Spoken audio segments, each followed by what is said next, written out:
Hello, welcome back to the podcast. This is our first episode, since MLB London, which was actually a while ago now. Um, Yeah, we've been slacking, haven't we? yeah, been a bit busy.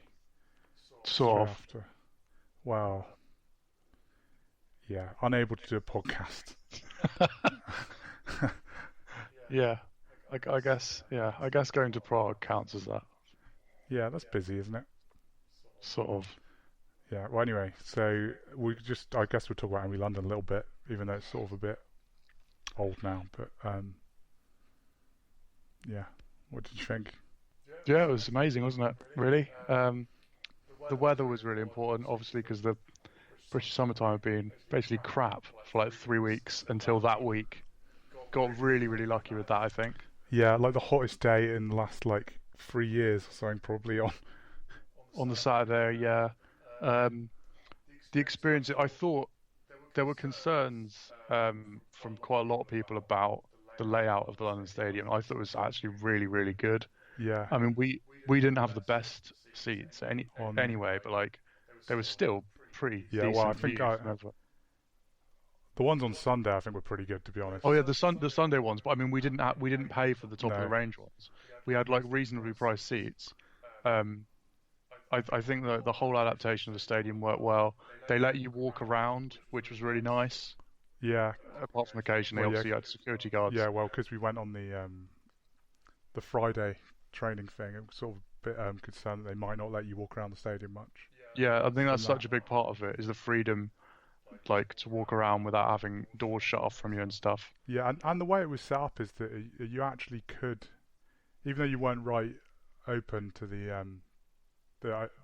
stadium the whole time, there were bits where you could actually see from the concourse in, and you Yeah, could quite easily just go in and, well, in some places.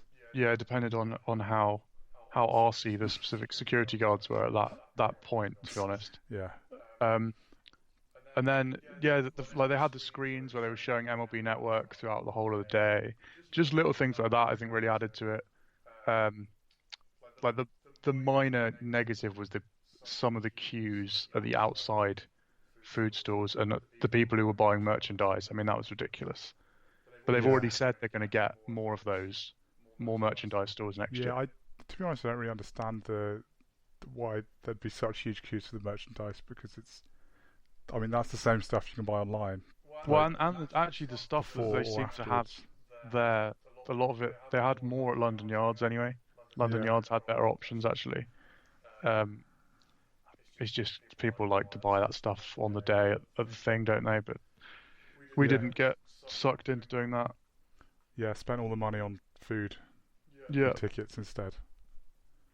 yeah, But yeah, the games were pretty amazing and ridiculous. But I think there's probably, I don't know whether there's a lot of talk of it being intentional, to try and get fans into it. But I don't know. I mean, if people were, which the league seems to be concerned about games being too long, I don't think that would have been the way no, to one of do the it. longest games of all time is not the answer. I think, Well, I mean, I personally don't think the games being long is an issue, really, because it's like the thing that they're talking about, like they can take like 15 minutes off the average game with like pitch clocks and stuff. It's like no, I don't if, see that as a problem, but yeah, but like if you said, they the think league it's an do. option, I can't see why they would then intentionally make a game have ridiculous offense so that it's really really long. One thing I did see mentioned was about it's an athletic stadium, and they were saying how that might have had some impact on the flight of the ball. Uh, the way they would have designed an athletic stadium, it wasn't particularly well explained. Oh, what do you mean, like for javelin and stuff? Designed. Well, the main thing. Whereas this is a bowl, I think, would Yeah, probably make a well, yeah, it's difference. basically there's absolutely no wind at all. Yeah, which Um, is what you get in a. but I was thinking about that, and I actually some of the players in interviews I saw about it were talking about that, about how it's completely still inside, obviously. Yeah, But, the other thing with that is that there's certain major league stadiums that are indoors anyway. yeah. So A lot of it was the speed of the artificial turf that they were Yeah, I using. think that was quite a big So thing. even when you saw balls into the outfield, stuff that you thought that's a Yeah, single, like it was into the gap, but yeah, you think it would just bounce. It was just everything or skidding on. ground balls even. Like Yeah, there was not that many like ground outs, whereas usually you'd see that's a pretty common way to get out. yeah. Um, Yeah, so I think it was probably a combination of things. yeah. Well, I don't think it was deliberate. yeah, 'Cause I I mean, don't either, but I think the stadium atmosphere might have made a bit of a difference, and I don't think they're going to have deliberately said make it so that you never have a ground out. I don't think that happened. no. I think it's just this isn't somewhere they've ever played baseball before. Yeah, okay, well, it's a combination of things that different major league stadiums have some of that stuff. Like some are known for having quick infield turf and stuff, and some are known for the ball flying because the atmosphere, and some are known for being small.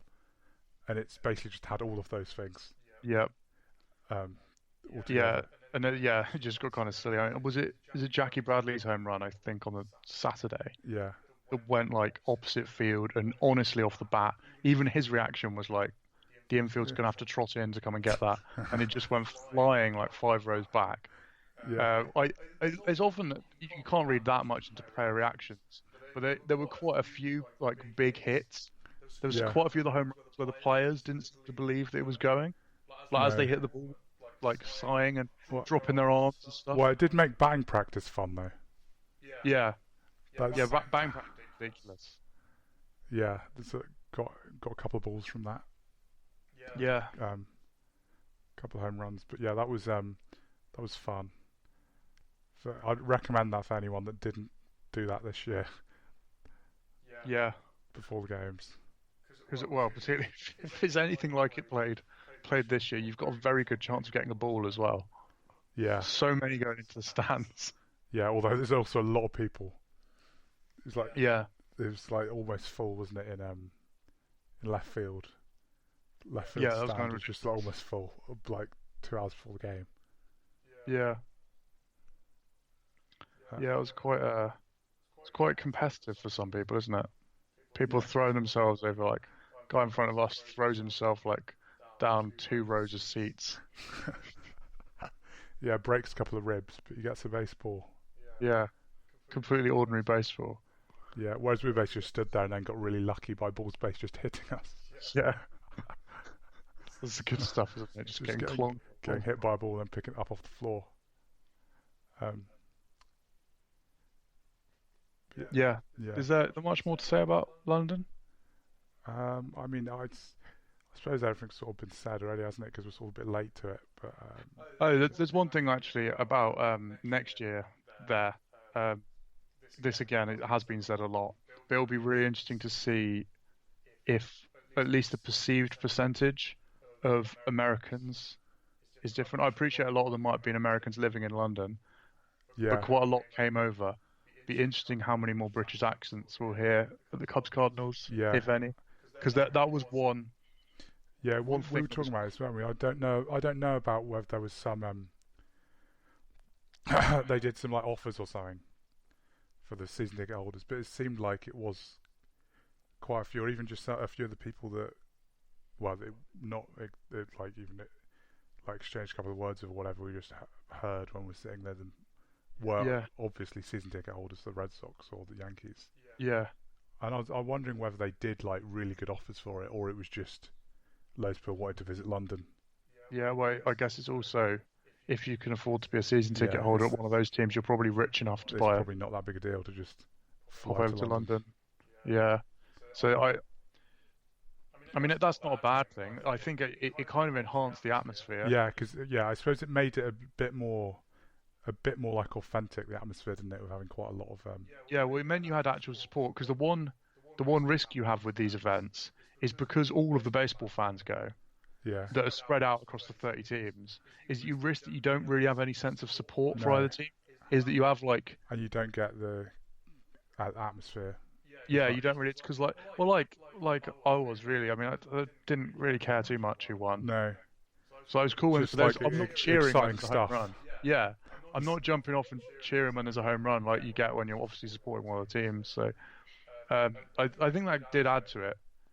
It's just Yeah, I think there's the big It's a bit test there, isn't surprising. it? Is yeah, if there's going to be more, or if it's going to drop off after it, because it's not going to be the first one next year. And yeah, not the Yankees and Red Sox. And Yeah, but we're probably going to go again, aren't we? yeah, Um, so yes, let's move on to more current things, such as the All-Star break. yeah, which is right now. Yeah, which is We're like in the this middle very of it. second. And the All Star game is tonight with the home run derby last night. Um, so yeah, what's exciting about the All Star game, Sam? It's just cool, isn't it? It's just fun. Yeah, I've seen quite a lot of criticism for it lately, and I think that's ridiculous, basically.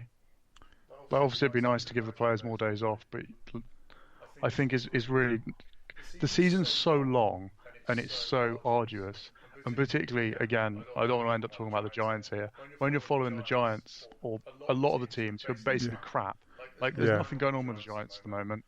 I'm in no great rush to stay up till 6 in the morning watching them, No, and there's quite a lot like having like a break in the season where it kind of I don't want to say it like re-interests you in baseball necessarily, but it gives you like it's something else to follow, and you get to see all these players that like I don't necessarily yeah. watch a lot of these guys It's, very often. I think the I think the negativity around it is, in some ways, is sort of a bit of the problem that baseball has in marketing itself in America, like as much as anything. Is the basic lack of stars, isn't it? Is that other sports, it's about individuals and using individuals to market it. Yeah, Whereas that's basically what all the All Star games are about. And what I like in the NBA, it's perfect, isn't it? That's like they yeah, embrace it because that is the whole league's about the individuals. And even though baseball's not quite the same in the same way, you can have it just about individuals. It's sort of I think you need that to some extent, don't you? You need to have famous people playing baseball.